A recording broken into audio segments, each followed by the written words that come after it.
नमस्कार बच्चों, आज हम आपके सामने फिर जुड़ रहे हैं अपने शिक्षा विला के यूट्यूब चैनल पे।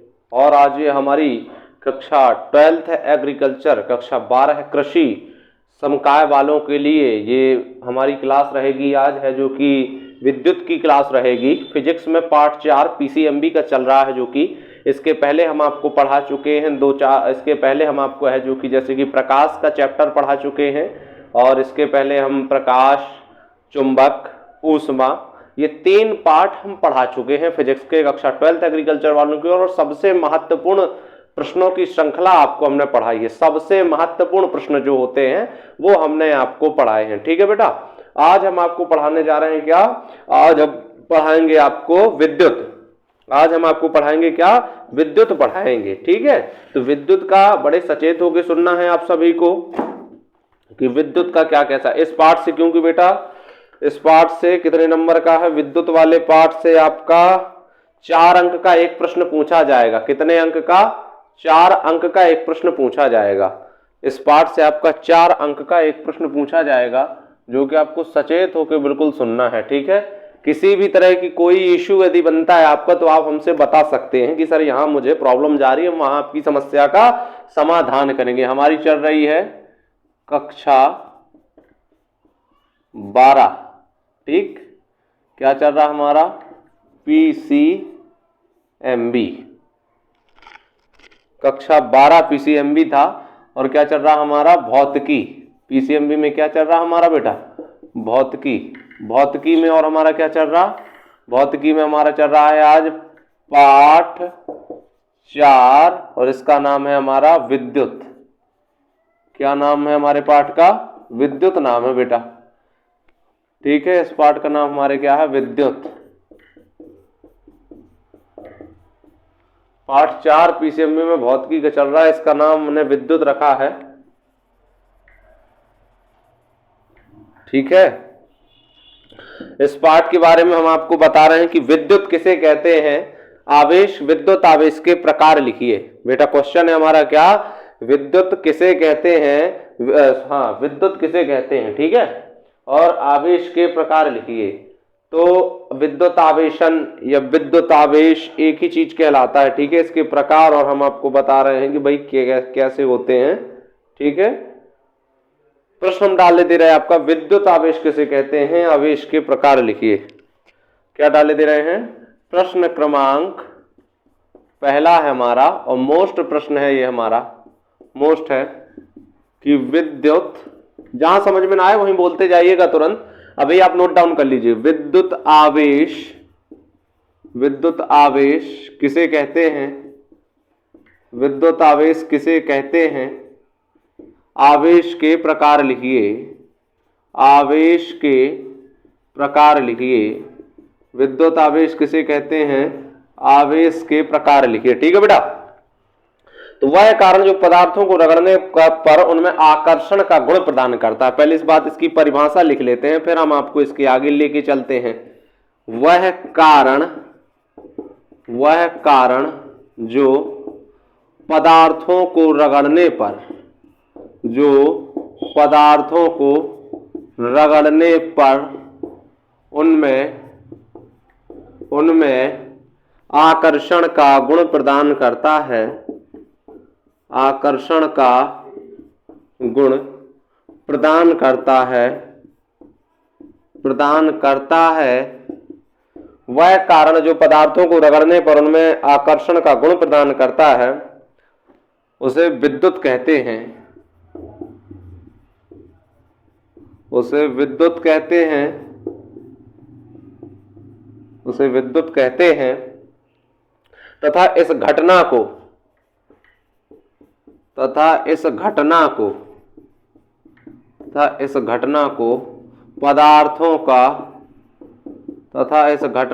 पदार्थों का विद्युतीकरण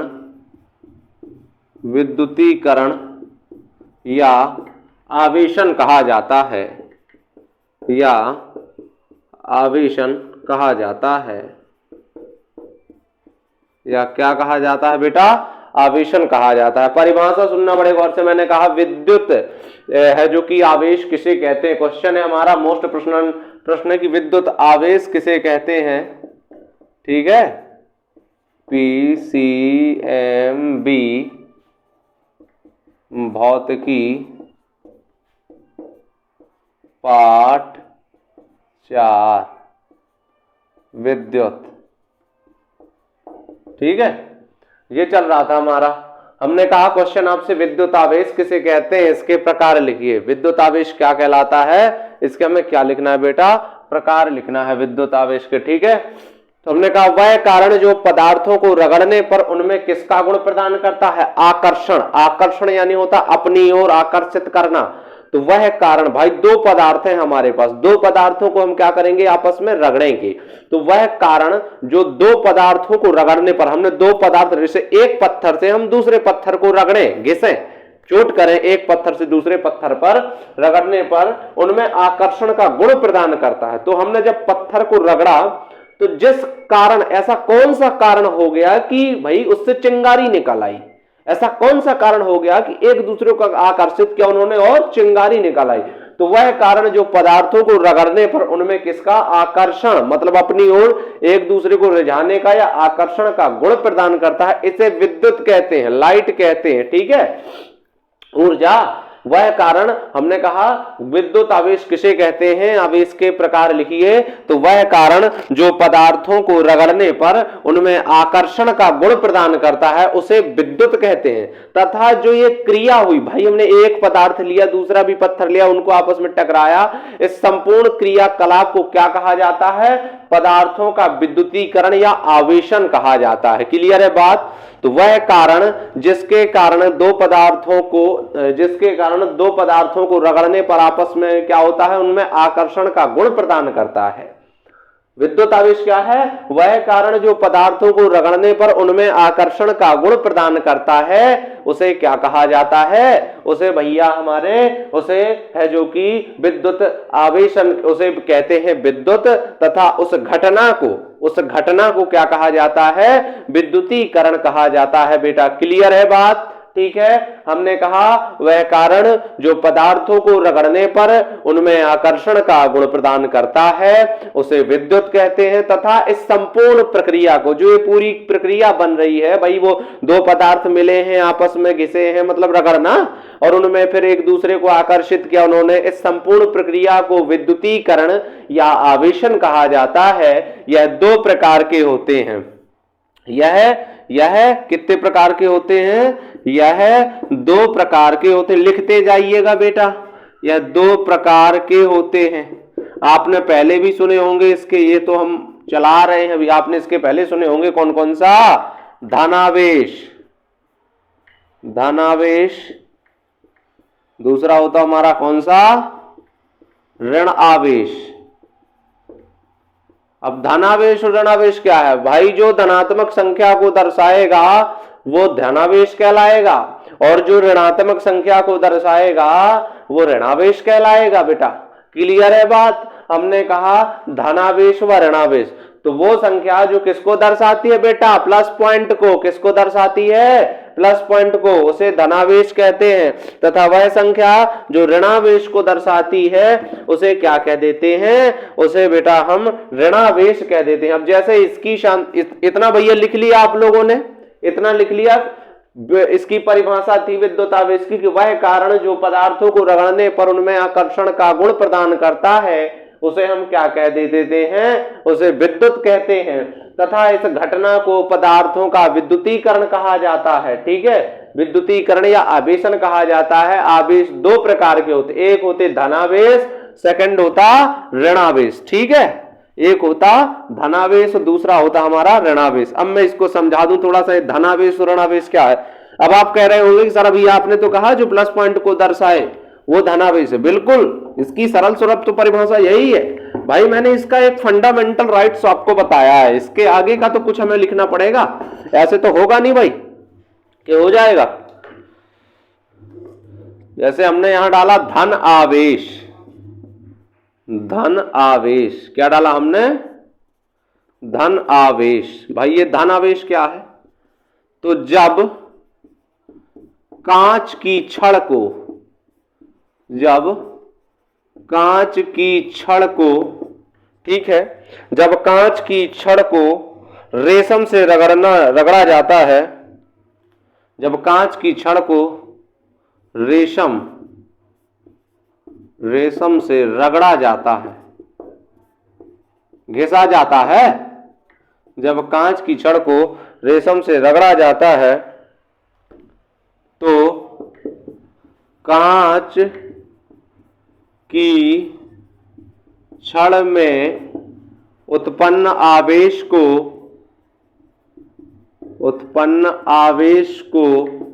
धनावेश कहते हैं, धनावेश कहते हैं। ठीक है, जब कांच की छड़ को रेशम से रगड़ा जाता है तो कांच की छड़ में उत्पन्न आवेश को क्या कहा जाता है? धनावेश। दूसरा हम आपको बताते हैं ऋणावेश। ये ऋणावेश क्या है बेटा? तो एबोनाइट की छड़ को ऊन से रगड़ने पर, एबोनाइट की छड़ को ऊन से रगड़ने पर, ऊन से रगड़ने पर उसमें उत्पन्न आवेश को, उसमें उत्पन्न आवेश को ऋणावेश कहा जाता है, ऋणावेश कहते हैं। ठीक है बेटा, बात क्लियर है? गौर से सुनना, बड़े सचेत होके, जिंदा होके सुनना, मुर्दा होके नहीं सुनना, वरना झापड़ा खाओगे भैया यहीं से ऑनलाइन होके। ठीक है, तो हमने आपसे कहा जब कांच की छड़ को, मैंने आपको विद्युत आवेशन में बताया, विद्युत आवेश किसे कहते हैं इसके प्रकार में, तो विद्युत आवेश में बताया मैंने कि जब दो पदार्थों को क्या होता है आपस में रगड़ने पर, वह कारण जिसके द्वारा दो पदार्थों को आपस में रगड़ने पर उनमें आकर्षण का क्या होता है बेटे? गुण प्रदान हो जाता है। उनमें क्या हो जाता है? आकर्षण का गुण प्रदान हो जाता है या गुण प्राप्त होता है, उसे हम क्या कहते हैं? विद्युत कहते हैं। तथा इस संपूर्ण प्रक्रिया को विद्युत आवेशन या क्या कहा जाता है बेटा? विद्युत आवेशन, या फिर भैया उसको आवेशन कहा जाता है। ठीक है, विद्युतीकरण या आवेशन कहा जाता है। यह आवेश दो प्रकार का होता है, पहला होता धनावेश और दूसरा होता ऋणावेश। ठीक है, ऋणावेश ऋणात्मक संख्या और धनावेश धनात्मक संख्या। तो धनावेश जब कांच की छड़ को रेशम से रगड़ा जाता है तो कांच की छड़ में उत्पन्न आवेश को धनावेश कहा जाता है। एक हमारे पास कांच की छड़ है, कांच की छड़ को हमें किस पे रगड़ना है? रेशम, रेशम जो हम पहनते हैं यदा कदा। ठीक है मेरे, ये जिस तरीके से जैसे अब ये रखा रेशम, रेशम जैसे ये है, तो जब कांच की छड़ को किससे रगड़ा जाता है? रेशम, रेशम हमने लिया और कांच की छड़ को रेशम से रगड़ा जाता है तो उस, क्योंकि अभी परिभाषा ही आवेशन की कह रही थी, विद्युत आवेश की परिभाषा क्या थी? वह कारण जिसके द्वारा दो पदार्थों को आपस में रगड़ने पर उनमें क्या हो? आकर्षण का गुण प्रदान हो जाता है। तो एक पदार्थ कांच की छड़ हो गई मेरे पास और दूसरी पदार्थ मेरे पास रेशम होगी। जब इन दोनों पदार्थों को आपस में रगड़ा जाता है तो इस क्रिया के द्वारा जो कौन सी? कांच की छड़ में जो आवेश उत्पन्न होता है उसे क्या कह देते हैं? धनावेश कह देते हैं। ठीक है, मतलब सीधी बात है, जब कांच की छड़ को रेशम से रगड़ा जाता है तो कांच की छड़ में उत्पन्न आवेश को धनावेश कहा जाता है। क्लियर है बात? दूसरा हमने बताया भैया कौन सा? ऋणावेश। तो एक एबोनाइट, एबोनाइट एक पदार्थ होता है। ठीक है बेटा, एबोनाइट एक क्या होता है? पदार्थ होता है। एबोनाइट एक पदार्थ होता है। एबोनाइट की छड़ को ऊन से जब रगड़ा जाता है, हमारे पास एक हाथ में ऊन ले लेते हैं, एक हाथ में एबोनाइट की छड़ ले लेते हैं, इन दोनों को आपस में क्या करते हैं? ऐसे ऐसे करके इनका क्या करते हैं? घर्षण करते हैं दोनों, मतलब एक दूसरे के साथ मिलाते हैं, रगड़ते हैं। तो जब एबोनाइट की छड़ को ऊन से रगड़ा जाता है तो इस क्रिया में जो क्या होता है? एबोनाइट की छड़ में क्या उत्पन्न होता है? आवेश उत्पन्न होता है। जो अब ये हम संपूर्ण क्रिया करेंगे और इस क्रिया करने में एबोनाइट की छड़ में जो उत्पन्न होगा आवेश, ऐसे उत्पन्नित आवेश को क्या कहा जाता है? ऐसे उत्पन्नित आवेश को भैया ऋणावेश कहा जाता है मेरे बेटे। क्या कहा जाता है? ऋणावेश कहा जाता है। ठीक है, ठीक है बेटा। आवेश का मात्रक बेटा विद्युत आवेश में, ठीक है, आवेश का मात्रक, ये और मोस्ट कर लेना, आवेश का मात्रक सीजीएस पद्धति में आवेश का मात्रक सीजीएस पद्धति में स्थैत कूलाम होता है, स्थैत कूलाम, तथा एमकेएस पद्धति में सीजीएस पद्धति में स्थैत कूलाम तथा एमकेएस पद्धति में विद्युत आवेश का मात्रक कूलाम होता है, कूलाम। That is all. इसको स्क्रीनशॉट ले लो बेटा, इसका स्क्रीनशॉट ले लो कि भाई विद्युत आवेश किसे कहते हैं, वो आपने लिख ही लिया। ये मैंने धनावेश बता दिया कि जब कांच की छड़ को रेशम से रगड़ा जाता है तो कांच की छड़ में उत्पन्न आवेश को धनावेश कहा जाता है। ऋणावेश, एबोनाइट की छड़ को ऊन से रगड़ने पर एबोनाइट की छड़ में उत्पन्न आवेश को ऋणावेश कहा जाता है। और विद्युत आवेश का सीजीएस पद्धति में मात्रक बेटा होता है कौन कौन सा, स्थैत कूलाम, तथा एमकेएस पद्धति में इसका मात्रक कूलाम होता है बेटा। ठीक है, सीजीएस पद्धति में क्या होता है, स्थैत कूलाम होता है, और एमकेएस पद्धति में बेटा क्या होता है, इसका मात्रक कूलाम होता है। ठीक है बेटा, पहुंच रही अंदर तक बात। ठीक, थोड़ा सा आगे लेके चलता हूं मैं, हल्का सा आगे लेके चलता हूं। ठीक है,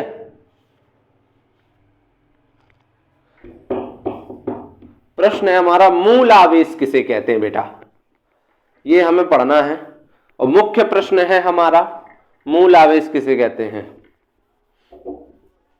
देखो बेटा, सामने वाला आपसे ये नहीं पूछता, आपने एग्जामिनर जो होगा वो आपसे ये नहीं कहेगा आपने कहां पढ़ा, किस कोचिंग से पढ़ा, कहां से कैसा पढ़ा।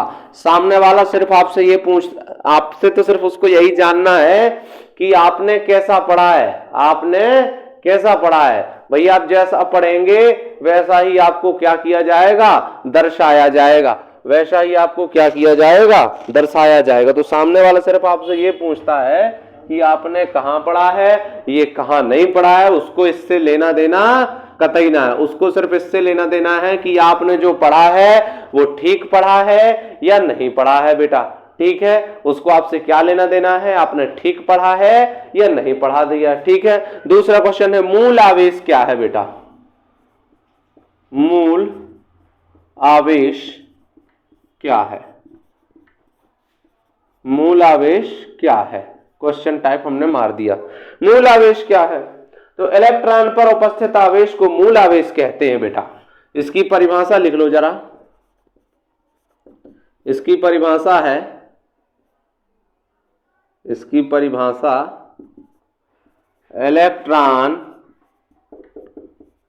इलेक्ट्रॉन पर उपस्थित आवेश को, इलेक्ट्रॉन पर उपस्थित आवेश को मूल आवेश कहा जाता है, मूल आवेश कहते हैं। इलेक्ट्रॉन पर उपस्थित आवेश को मूल आवेश कहते हैं।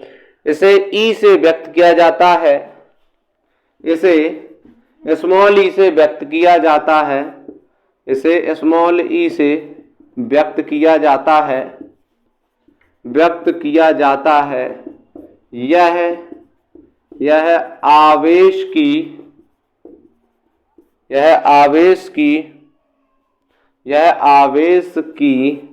छोटी से छोटी इकाई है, छोटी से छोटी इकाई है, यह आवेश की छोटी से छोटी इकाई है। दैट इज स्क्रीनशॉट लिख ले बेटा, या तो इसका स्क्रीनशॉट ले ले। मैंने कहा मूल आवेश, मूल यानी होता है प्रधान, मूल यानी क्या होता है, प्रधान। तो उसके बारे का हमें वर्णन करना है जो क्या हो, लीडरशिप लिए हो, प्रधानता लिए हो। ठीक है, मूल आवेश किसे कहते हैं, तो बेटा इलेक्ट्रॉन पर उपस्थित आवेश को तीन होते हैं, इलेक्ट्रॉन, न्यूट्रॉन, प्रोटॉन। अभी हम कहां चलेंगे, पार्ट 5 के बाद पार्ट 6 आएगा केमिस्ट्री का हमारा, सॉरी पीसीएमबी का 6 आएगा, केमिस्ट्री का पहला आएगा। उस पे हम पढ़ेंगे परमाणु का नाभिकीय मॉडल, परमाणु का क्या पढ़ेंगे, नाभिकीय मॉडल। उस पे हम पढ़ेंगे रदरफोर्ड का परमाणु सिद्धांत, जे थॉमसन का परमाणु सिद्धांत। इस तरीके से हम बहुत सारे सिद्धांतों को पढ़ेंगे। तो वहीं पे हम आपको बताएंगे इलेक्ट्रॉन क्या है, न्यूट्रॉन क्या है और प्रोटॉन क्या है। ठीक है बेटा, अभी हालांकि जो मिल रहा है उसको पढ़ते चलना है। इलेक्ट्रॉन क्या है, तो भैया हमने सॉरी मूल आवेश क्या है, हमने कहा इलेक्ट्रॉन पर उपस्थित आवेश को मूल आवेश कहते हैं। इलेक्ट्रॉन जो होते हैं, ठीक है, हमने बताया केमिस्ट्री में आप पढ़ेंगे इलेक्ट्रॉन न्यूट्रॉन को, तो इलेक्ट्रॉन पर उपस्थित आवेश, जो इलेक्ट्रॉन होगा उस पर कितना दबाव है, कितना उस पर प्रभाव चल रहा है, ठीक है। तो इलेक्ट्रॉन पर उपस्थित आवेशों को क्या कहा जाता है? मूल आवेश कहा जाता है। इलेक्ट्रॉन पर उपस्थित आवेश को मूल आवेश कहते हैं। यह कैसा होता है बेटा? इसे स्मॉल ई किससे प्रदर्शित करते हैं? इसे स्मॉल ई से प्रदर्शित करते हैं। यह आवेश की कौन सी इकाई होती है? यह आवेश की छोटी से छोटी इकाई होती है। यह आवेश की छोटी से छोटी इकाई होती है। तो मूल आवेश किसे कहते हैं? इलेक्ट्रॉन पर उपस्थित आवेश को मूल आवेश कहा जाता है। इसे स्मॉल ई से प्रदर्शित किया जाता है तथा यह किसकी इकाई होती है? यह मूल आवेश क्या होता है? यह आवेश की छोटी से छोटी इकाई होती है बेटा, ठीक है। अब पढ़ते हैं कूलाम के व्युत्क्रम वर्ग का नियम, जो कि हम पढ़ चुके हैं किसमें? चुंबक वाले पाठ में हम पढ़ चुके हैं। चुंबक वाले पाठ में क्या पढ़ चुके हैं? चुंबक वाले पाठ में क्या पढ़ा था? दो स्थिर बिंदु आवेशों के बीच लगने वाला विद्युत बल का परिमाण, ठीक है। यही सारी चीज अभी हमने दो पाठ में भी यही पढ़ा था। दो पाठ में भी बेटा अभी हमने यही पढ़ा था। यही चीजें अभी हमें पढ़ना है। कौन कौन सा? अभी भी हमें यही पढ़ना, कूलाम के व्युत्क्रम वर्ग का नियम। अभी हमें वही चीजें पढ़ना है बेटा, ठीक है। कूलाम के व्युत्क्रम वर्ग का नियम।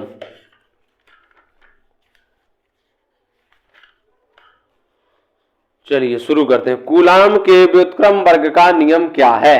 क्वेश्चन है हमारा, ये भी मोस्ट प्रश्न है हमारा कि कूलाम के व्युत्क्रम वर्ग का नियम क्या है।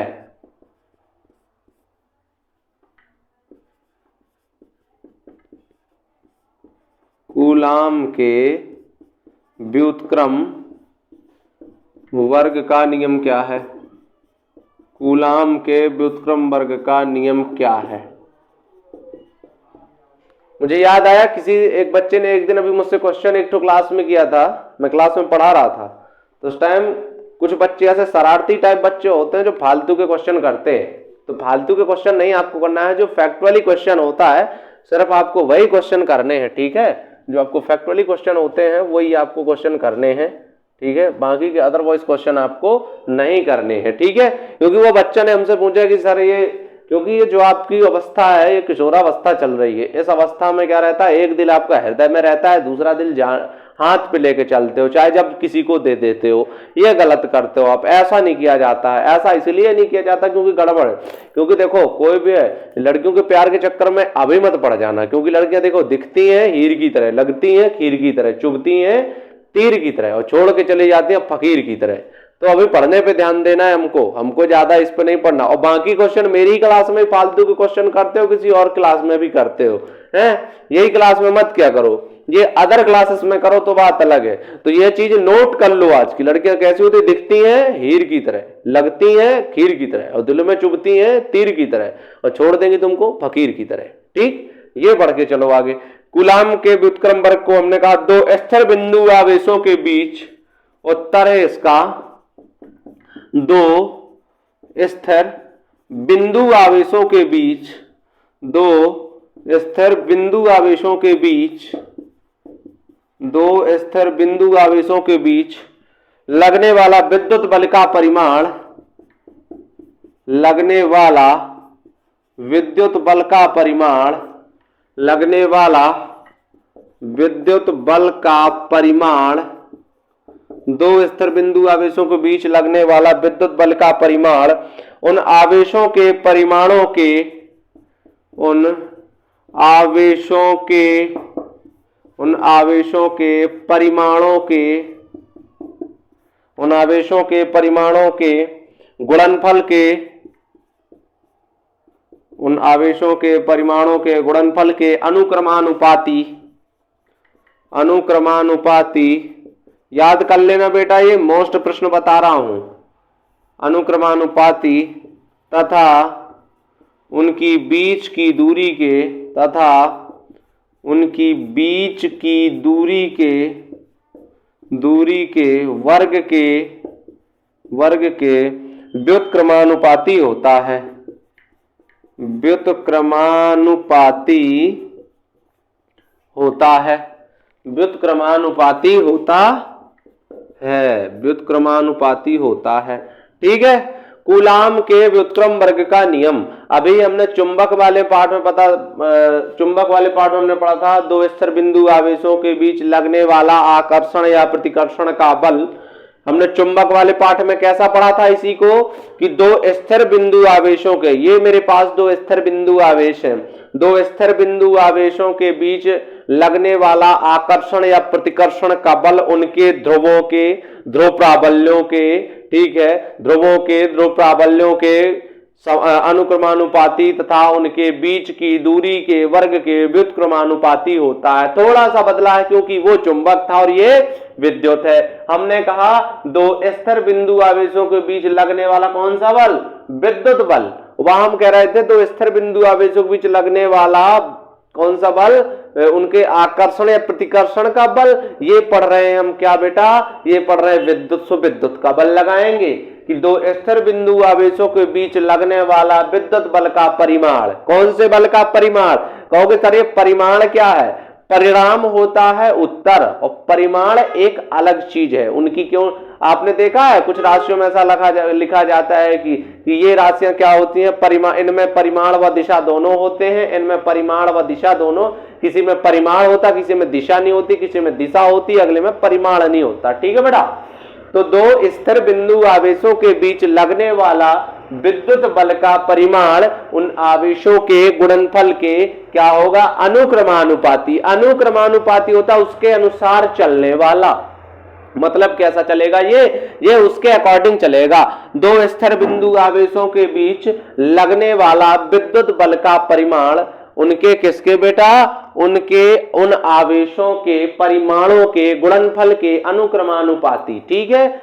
अनुक्रमानुपाती तथा उनके बीच की दूरी के वर्ग के व्युत्क्रमानुपाती होता है। ठीक है, दो स्थिर बिंदु कूलाम के व्युत्क्रम वर्ग का नियम है कि दो स्थिर बिंदु आवेशों के बीच लगने वाला विद्युत बल का परिमाण उनकी कैसे, उन आवेशों के परिमाणों के गुणनफल के अनुक्रमानुपाती तथा उनकी बीच की दूरी के वर्ग के व्युत्क्रमानुपाती होता है। क्लियर है बात, क्यों, क्योंकि अब समझना, दो स्थिर बिंदु आवेश है, हमारे पास एक विद्युत का बिंदु ये है, सेकंड हमारे पास विद्युत का बिंदु ये है। दो स्थिर बिंदु आवेशों के बीच लगने वाला विद्युत, अब इनके बीच में कुछ ना कुछ फोर्स तो लगेगा, कोई ना कोई फोर्स तो लगेगा दोनों के बीच।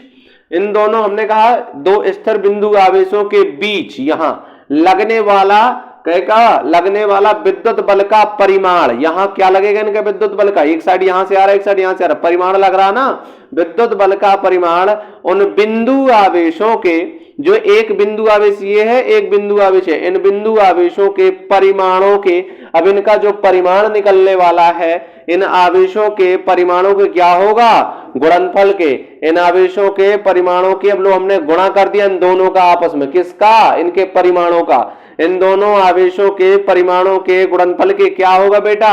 अब इससे एक उत्तर आएगा, वो दोनों का क्या रहेगा, समान रहेगा, बराबर निकलेगा उत्तर, जो औसत उत्तर देगा, जो क्या हो, जो इस वाले बिंदु को भी बराबर प्रसाद दे और इस वाले बिंदु को भी। मंदिर में जब नारियल फोड़ा जाता है तो सभी भक्तों को बराबर प्रसाद मिलता है, उसी तरह से जब दो गुटों में लड़ाई होती है तो दोनों साइड के सर फूटते हैं, फूटते कि नहीं फूटते, तो औसत निकाला जाता है। अब इन दोनों का हमने कहा दो स्थिर बिंदु आवेशों के बीच लगने वाला कौन सा, विद्युत बल का परिमाण इन बिंदु आवेशों के परिमाणों के गुणनफल के अनुक्रमानुपाती, मतलब उनके समांतर अनुक्रमानुपाती तथा इनके बीच की दूरी की। अब इसके बीच में दूरी कितनी है टोटल, इनके बीच की दूरी के किसके, वर्ग के, ये लो मैंने वर्ग, वर्ग का मतलब होता है दो की घात, दो की घात का मतलब होता है वर्ग, तो इनके बीच की दूरी के वर्ग के व्युत्क्रमानुपाती, व्युत्क्रमानुपाती का मतलब होता है बेटा उल्टा, मतलब गुणा, ठीक है, विरोधी,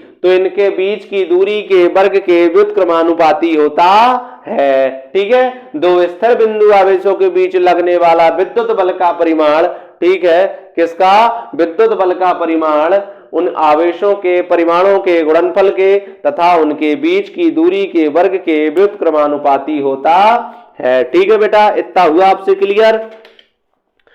बस अब हम बस थोड़ी सी चीजें और हमारे पास बची। अभी इसका हम एक क्वेश्चन, विद्युत क्षेत्र की तीव्रता क्या कहलाती है बेटा? विद्युत क्षेत्र की तीव्रता क्या कहलाती है वो और पढ़ लेते हैं हम लोग कि विद्युत क्षेत्र की तीव्रता क्या कहलाती है। पढ़ते हैं उसको भी हम। ये चौथा प्रश्न पढ़ रहे हैं इस पाठ का। विद्युत क्षेत्र की तीव्रता क्या कहलाती है? विद्युत क्षेत्र की तीव्रता क्या कहलाती है?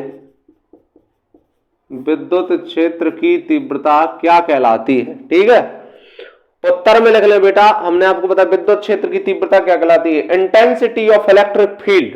ठीक है, विद्युत क्षेत्र की तीव्रता को कहा जाता है intensity of the electric field. What is the intensity of the electric field? विद्युत क्षेत्र की तीव्रता क्या कहलाती है? What is the intensity of the electric field? ठीक है बेटा, परिभाषा। परिभाषा कहोगे सर आप परिभाषाएं बहुत लिखाते, क्या करें, मजबूरी है, आपके एग्जाम में यही पूछा जाना है। विद्युत क्षेत्र में किसी बिंदु पर रखे, लिखते जाइएगा मेरे साथ में, बोलता भी जाता हूं। विद्युत क्षेत्र में किसी बिंदु पर रखे, विद्युत क्षेत्र में किसी बिंदु पर रखे, ठीक है, परीक्षण आवेश पर, परीक्षण आवेश पर, विद्युत क्षेत्र में किसी बिंदु पर रखे परीक्षण आवेश पर, परीक्षण आवेश पर लगने वाले बल परीक्षण, लगने वाले बल परीक्षण, लगने वाले बल परीक्षण, ठीक है, लगने वाले बल परीक्षण आवेश के परिमाण की निष्पत्ति, परीक्षण आवेश के परीक्षण आवेश के परिमाण की निष्पत्ति, परिमाण की निष्पत्ति, परिमाण की निष्पत्ति, उस बिंदु पर विद्युत क्षेत्र की तीव्रता, उस बिंदु पर विद्युत क्षेत्र की तीव्रता, उस बिंदु पर विद्युत क्षेत्र की तीव्रता कहलाती है बेटा। उस बिंदु पर विद्युत क्षेत्र की तीव्रता कहलाती है, उस बिंदु पर विद्युत क्षेत्र की तीव्रता कहलाती है। ठीक है,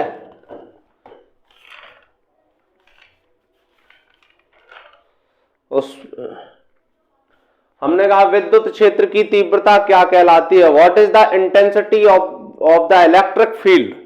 विद्युत क्षेत्र की तीव्रता क्या कहलाती है? What is the intensity of the electric field?